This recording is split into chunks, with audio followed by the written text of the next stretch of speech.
पुतळा नेव्हीने केला किंवा पीडब्ल्यूडीनं असा वाद घालण्यात अर्थ नाही। अजित पवारांनी सरकारमधील नेत्यांचेच कान टोचले। शिल्पकार पळून पळून जाणार कुठे, अजितदादांचं वक्तव्य। संजय राऊतांकडून राजकोट किल्ल्यावरील पुतळा कोसळलेल्या ठिकाणाची पाहणी, राऊतांसोबत वैभव नाईकही उपस्थित। राजकोट किल्ल्यावरील पुतळा अपघात प्रकरणी बांधकाम सल्लागार चेतन पाटील पोलिसांच्या ताब्यात, स्थानिक गुन्हे अन्वेषण शाखेची कारवाई। वैभव नाईक 15 मिनिटात घटनास्थळी कसे पोहोचले, शिवरायांचा पुतळा कोसळला यात वैभव नाईकांचा हात तर नाही ना, निलेश राणेंचा ट्विट करत प्रश्न उपस्थित। पंतप्रधान मोदी आज महाराष्ट्र दौऱ्यावर, मुंबई पालघरमध्ये कार्यक्रम, मोदींच्या उपस्थितीत पालघरमध्ये वाढवण बंदराचं भूमिपूजन।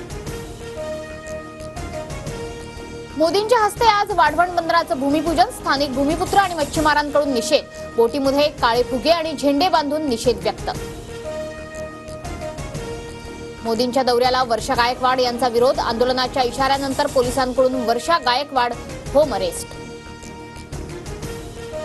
वाढवण बंदर भूमिपूजनाच्या कार्यक्रमावरून नवा वाद, सहलीच्या नावाखाली कॉलेजच्या मुलांना कार्यक्रमाला नेलं जातंय, ठाकरे गटाच्या युवा सेनेचा गंभीर आरोप। काँग्रेसचे जितेश अंतापूरकर यांचा आमदारकीचा राजीनामा, अंतापूरकर आज भाजपमध्ये प्रवेश करण्याची शक्यता, सूत्रांची माहिती। विधानसभेच्या पार्श्वभूमीवर महाविकास आघाडीतील घडामोडींवर भाजपची नजर, भाजप सोडून महाविकास आघाडीत जाणाऱ्या नेत्यांवर विशेष लक्ष, पक्ष सोडून जाणाऱ्यांच्या पराभवासाठी व्यूहरचना आखली जाणार। राष्ट्रवादीशी आयुष्यात कधी पटलं नाही, तानाजी सावंतांचं राष्ट्रवादी पक्षाबाबत वादाचं वक्तव्य, राष्ट्रवादीच्या नेत्यांसोबत आज सोबत बसलो तरी बाहेर आलो की उलट्या होतात, सावंतांचं विधान। राजकोट किल्ल्यावरील पाहणीनंतर तानाजी सावंतांबाबत अजित पवारांना प्रश्न, तानाजी सावंतांच्या प्रश्नावर मात्र अजित पवारांनी बोलणं टाळलं। जे खेकड्यामुळे धरण फुटलं म्हणू शकतात, हाफकिन संस्थेला माणूस म्हणू शकतात, दादांकडून निधी घेऊ शकतात, ते काहीही बोलू शकतात, अमोल मिटकरी यांचं ट्विट। तानाजी सावंतांची मंत्रिमंडळातून हकालपट्टी करा, सावंतांची हकालपट्टी होईपर्यंत बैठकीला जाऊ नका, अजित पवार गटाचे उमेश पाटील आक्रमक।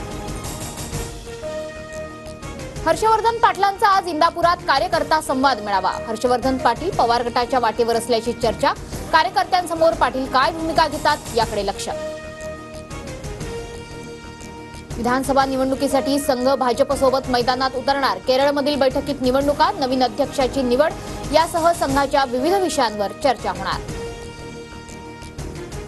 आज दिल्लीत शरद पवारांच्या सुरक्षेबाबत आढावा बैठक, गृह खात्याचे वरिष्ठ अधिकारी शरद पवारांशी चर्चा करणार, पवारांनी अद्याप केंद्राची सुरक्षा स्वीकारलेली नाही। गाडी पकडल्यानं आमदार संतोष बांगर यांची आरटीओ अधिकाऱ्याला शिवीगाळ, ऑडिओ क्लिप व्हायरल। बदलापूर अत्याचार प्रकरणातील आरोपी अक्षय शिंदे लैंगिक विकृती पाहूनच त्याला सोडलं, अक्षय शिंदेच्या पहिल्या पत्नीचा जबाब। ठाकरे गटाचे उमेदवार अभ्यंकर अपात्र मतदारांची नोंदणी करून निवडून आले, मुंबई शिक्षक मतदारसंघातील निकालाला सुभाष मोरेंकडून न्यायालयात आवाहन। भारत जोडो यात्रा लवकरच सुरू होणार, राहुल गांधींकडून मार्शल आर्टशी संबंधित व्हिडिओ प्रसिद्ध करत माहिती।